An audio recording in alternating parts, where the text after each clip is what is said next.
Assalamualaikum warahmatullahi wabarakatuh. Selamat pagi anak-anak semua. Bagaimana kabar kalian hari ini?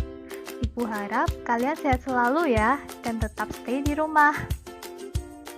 Hari ini kita akan belajar tema 5 pahlawanku. Subtema 1, pembelajaran 2. Untuk materi yang akan Ibu sampaikan hari ini yaitu ada 2. Yang pertama, hubungan simbol dengan makna sila keempat Pancasila. Yang kedua, tinggi rendah nada. Sebelum masuk ke pelajaran, anak-anak bisa menyiapkan buku tematik tema 5 ya. Di materi sebelumnya, kalian sudah belajar tentang perjuangan Raja Purnawarman. Apakah sikap Raja Purnawarman mencerminkan nilai-nilai Pancasila? Ayo kita pelajari lebih lanjut. Jadi, dari semua perjuangan yang sudah dilakukan, Raja Purnawarman dapat disebut sebagai pahlawan. Coba kita ulangi kembali ya, apa saja yang dilakukan Raja Purnawarman sehingga bisa disebut sebagai pahlawan. Yang pertama, Raja Purnawarman membuat saluran air dari Sungai Citarum untuk kesejahteraan rakyat.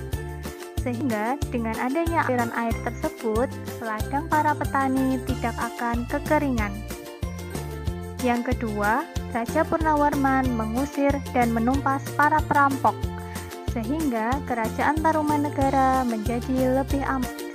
Raja Purnawarman mendahulukan kepentingan dan tujuan bersama untuk rakyat-rakyatnya. Nah, kali ini menurut kalian, apakah Raja Purnawarman sudah mendahulukan kepentingan dan tujuan bersama?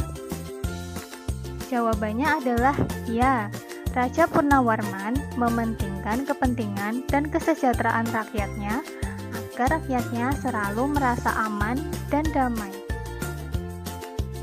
Selanjutnya, Ibu mau tanya, menurut kalian, apakah Raja Purnawarman bijaksana dalam menyelesaikan masalah?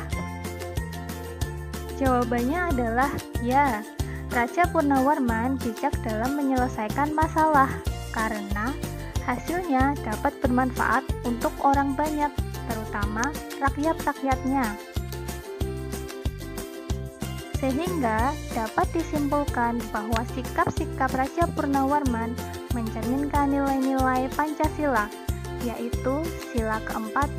Di dalam video terdapat lambang sila keempat Pancasila, yaitu apa anak-anak?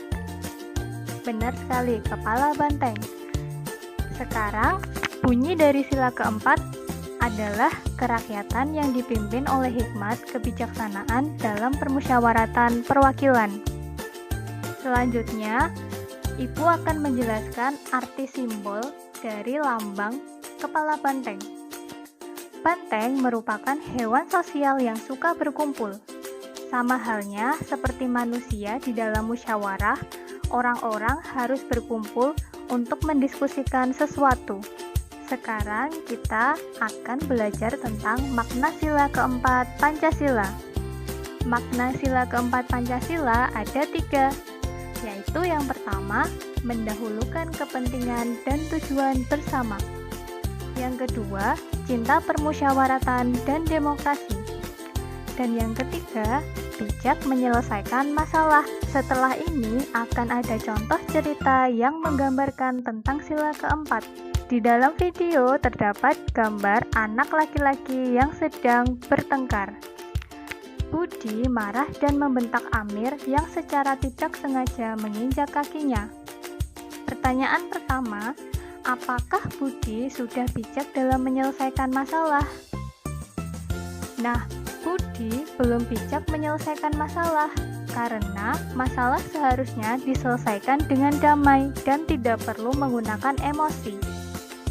Pertanyaan kedua, apakah sikap Budi mencerminkan sila keempat Pancasila? Sikap Budi tidak mencerminkan sila keempat Pancasila karena dia belum bijak dalam menyelesaikan masalah. Pertanyaan yang ketiga, Apa yang akan terjadi apabila kita tidak bijak dalam menyelesaikan masalah? Nah, jika masalah tidak diselesaikan secara bijak, maka akan terjadi pertengkaran.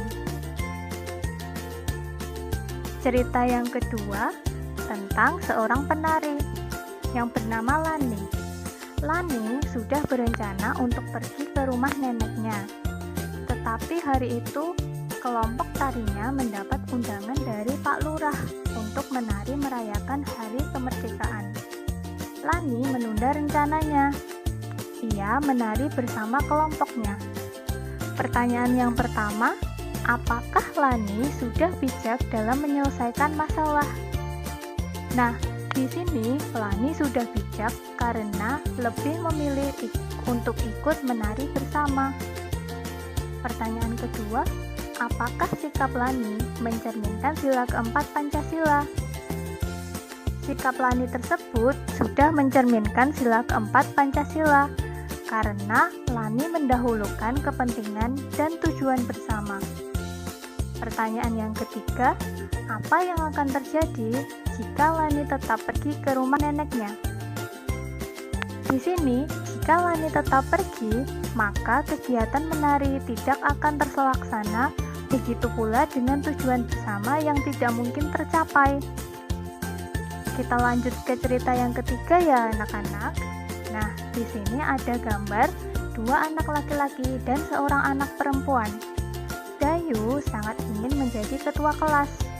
Ia menyatakan bahwa dirinya adalah ketua kelas. Dayu tidak mau ada musyawarah ataupun pemungutan suara. Nah, menurut kalian, apakah Dayu sudah menjunjung tinggi musyawarah? Jawabannya belum. Jadi, Dayu belum menjunjung tinggi musyawarah di dalam kelompoknya.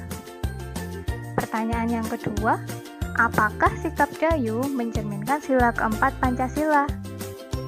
Nah, sikap Dayu di sini belum mencerminkan sila keempat Pancasila karena masih memaksakan kehendaknya kepada orang lain.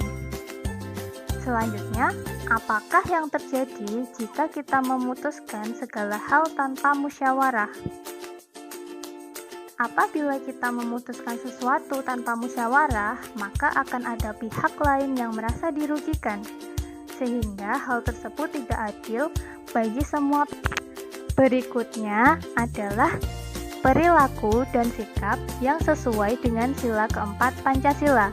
Di sini Ibu akan mencontohkan 5 ya anak-anak. Yang pertama, menghargai perbedaan pendapat. Yang kedua, tidak memaksakan kehendak kepada orang lain. Yang ketiga, mengembangkan sikap demokrasi. Yang keempat, melakukan musyawarah dalam mengambil keputusan. Dan yang kelima adalah mau menerima serta melaksanakan hasil keputusan bersama. Nah, itu tadi adalah contoh-contoh sikap yang mencerminkan sila keempat. Begitu pula dengan sikap yang dipunyai oleh Raja Purnawarman. Raja Purnawarman sangat gigih dan berani dalam melawan perampok. Beliau membela kepentingan rakyatnya. Beliau berjuang melawan musuhnya dengan semangat perjuangan yang tidak pernah gentar. Sama halnya seperti lagu Maju Tak Gentar. Kalian sudah bisa menyanyikannya bukan? Nah, sebelum kita mengetahui urutan nada tinggi rendah pada lagu Maju Tak Gentar, kita dengarkan bersama-sama lagu Maju Tak Gentar berikut ini ya.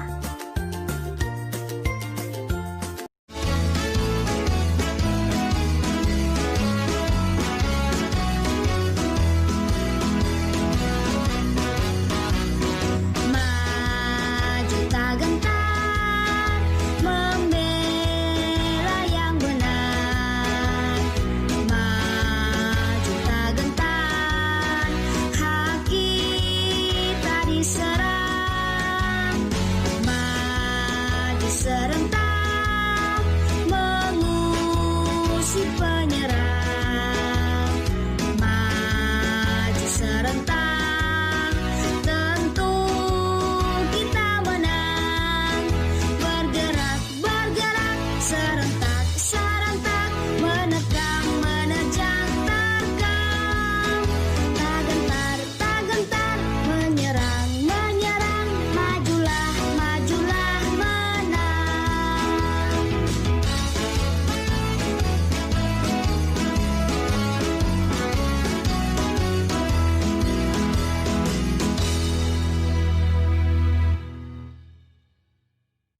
kalian masih ingat sebelumnya tentang tinggi rendah nada?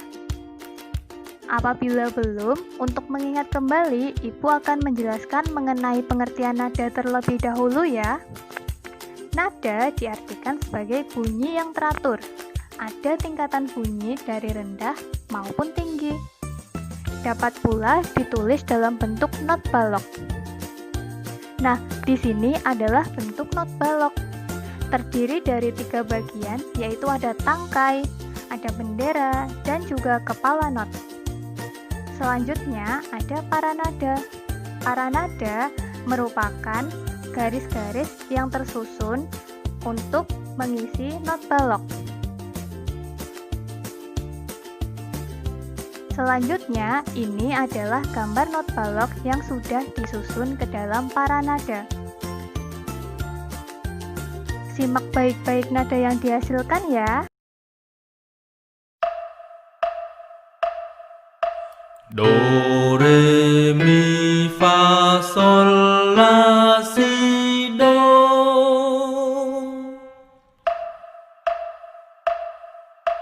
Do, si, la, sol, fa, mi, re, do.